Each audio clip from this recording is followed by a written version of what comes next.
बैसाख के महीने में मिट्टी के पात्र में जो रात्रि भर जल रखा हो, मिट्टी के पात्र में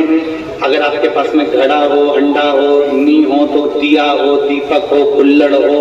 कोई भी तुम्हारे पास में जो मिट्टी का पात्र उसमें जल भरना, वो जल बैसाख के महीने की किसी भी सोमवार के दिन, किसी भी सोमवार का बैसाख महीने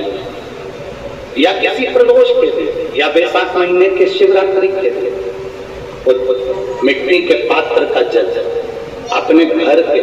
प्रत्येक व्यक्ति का स्पर्श कराकर उस मिट्टी के पात्र के जल को तांबे के पात्र में डाल लीजिए और घर के प्रत्येक व्यक्ति का स्पर्श करा लीजिए और शंकर भगवान का कुंडकेश्वर महादेव के नाम से समर्पित करिए। कुंडकेश्वर महादेव कभी जीवन में पीछे पलट कर देखने की जरूरत नहीं पड़ेगी, आप उन्नति की सीढ़ी की ओर बढ़ते चले जाएंगे। बैसाख महीने में मट्टी के उस बैसाख के महीने में मात्र अगर 5 बेलपत्र और मट्टी के पात्र में रखा हुआ जल, मट्टी के पात्र से मतलब है कलश, जो माटी का जो कलश होता है आपके घर में जो रखा हुआ है, ये जरूरी नहीं है कि वो नया ही खरीदना पड़ेगा। आवाज देखने ये जरूरी नहीं है कि वो आपको नया ही कलश खरीदना है, नया ही आपको लेकर आना है या नया ही आपको लेकर आओ। आपके घर में जो मट्टी का कलश है,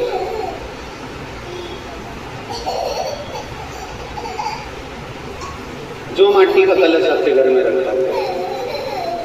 5 बेलपत्र मट्टी के कलश में जो जल भरा हुआ हो, वो जल तांबे के पात्र में डालकर शिव जी पे 5 बेलपत्र अशोक सुंदरी वाली जगह पर जो आप लेकर आए हो, 5 बेलपत्र वो अशोक सुंदरी वाली जगह पर समर्पित कर मट्टी के पात्र का जो जल है, वो जल बैसाख के महीने में किसी भी दिन, चाहे आप सोमवार को कर लो, प्रदोष को कर लो, चाहे आप शिवरात्रि पे कर लो बैसाख महीने की, तो आप अगर उस मट्टी के कलश का जल या पात्र का जल शंकर भगवान को 5 बेलपत्री अशोक सुंदरी वाली जगह पर समर्पित कर जल अगर चढ़ा देते हैं, तो महाराज ये उदर से जो जुड़ी हुई परेशानियां जो मनुष्य को झेलना पड़ती है, चाहे भोजन नहीं पच रहा हो, चाहे उदर में पथरी हो रही हो, या कोई अनेक परेशानियां जो उदर से जुड़ी हुई होती है, बैसाख के महीने में अगर प्रतिदिन मट्टी के पात्र का जल शिवजी को समर्पित करा जाता है, तो उदर से जुड़ी हुई सारी समस्याएं अपने आप समाप्त हो जाएंगी। उदर से जुड़े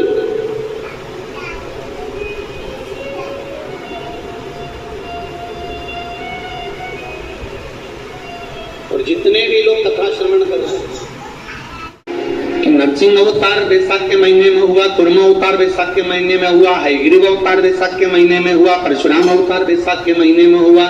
माता जानकी का अवतार बैसाख के महीने में हुआ। आखिर बैसाख के महीने में, माधव महीने में इतनी महत्वता क्यों?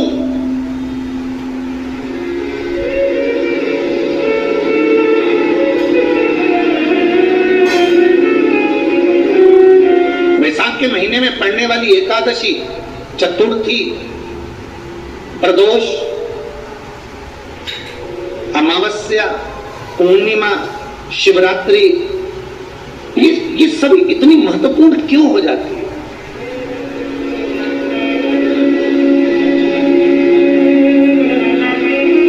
इसकी महत्वता इतनी प्रबल क्यों हो जाती है? किस लिए? क्योंकि बैसाख का जो महीना पड़ता है, सूर्य की संपूर्ण तपन, सूर्यदेव अपने पूर्ण तेज के साथ मृत्यु लोक के निवासियों पर, चाहे जलचर हो, थलचर हो, वायुचर हो, चाहे जो जीव है, उस पर जब किरण फेंकते हैं तो संसार का जो मनुष्य है उस पर जब ताप पड़ता है, तो ताप पड़ने के कारण उसके मुख से भगवान का नाम निकल ही जाता है, स्मरण नाम निकल ही जाता है। जब उसके मुख से भगवान का नाम निकलता है तो वो भगवान की शरणागति खुद ग्रहण कर लेता है स्वयं।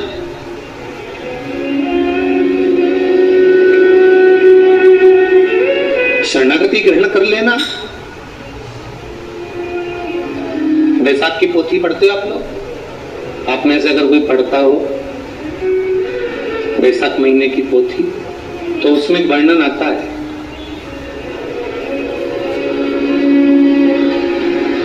गीता प्रेस गोरखपुर के कल्याण अंक में भी आप ये पावन बैसाख चरित्र श्रवण कर सकते हैं। उसमें बैसाख महीने की पोथी में 10वें दिवस की कथा में 10वें अध्याय में एक व्याध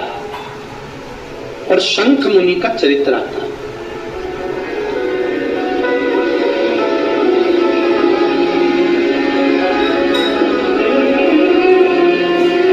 शंख मुनि एक बार निकलकर भगवान शंकर के मंदिर में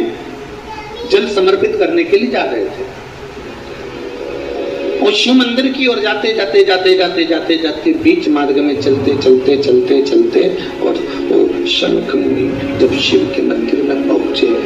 शंकर भगवान के मंदिर में जाकर उन्हें दर्शन किया,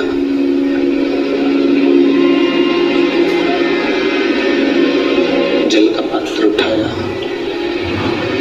और वो जल का पात्र उठाकर जब भगवान शिव को समर्पित कर रहे थे तो उसी समय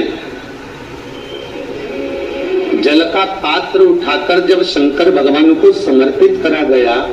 और शंख मुनि निकलकर जब बाहर आ रहे थे, आते आते शंख मुनि के मन में एक भाव उत्पन्न हो गया कि जब हम भगवान शिव को कुछ वस्तु समर्पित करते हैं तो उसका फल, उसका पुण्य फल हमें कितने समय में प्राप्त होता है। ये शंख मुनि के मन में विचार जागृत हो गया, शंख मुनि के मन में एक भाव जागृत हो गया। एक लोटा पानी जो भगवान शंकर को समर्पित करता है, मरने के बाद तुम्हारी औलाद तुम्हारा किसी पवित्र नदी में तर्पण करे ना करे, तुम्हारा शिव को दिया हुआ जल तुम्हारे खाते में पहुंच जाता है। आपने जो शंकर भगवान को एक लोटा जल दिया है, शिव जी को एक लोटा पानी चढ़ाया, शंकर भगवान को एक लोटा जल समर्पित करा है, शंकर भगवान को एक लोटा जल अगर आपने दिया है तो वो आपके खाते में पहुंचेगा जरूर, ये निश्चित है, पक्का है।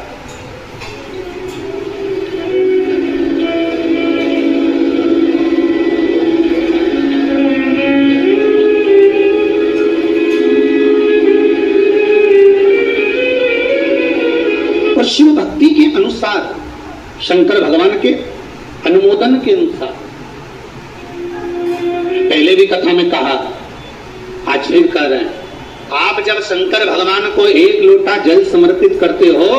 तो वो 33 कौटि देवताओं के हिस्से में चले जाता है, एक भाग पितरों के हिस्से में चले जाता है, एक भाग आहूतों के हिस्से में चले जाता है, एक भाग वाचकों के हिस्से में चले जाता है। आपने जो भगवान को दिया वो धीरे धीरे धीरे धीरे धीरे धीरे धीरे बढ़ता चले जाता है, भगवान के धामों में पहुंचता चले जाता है। जिन जिनको आपने नहीं भी दिया, शंकर भगवान पे चढ़ा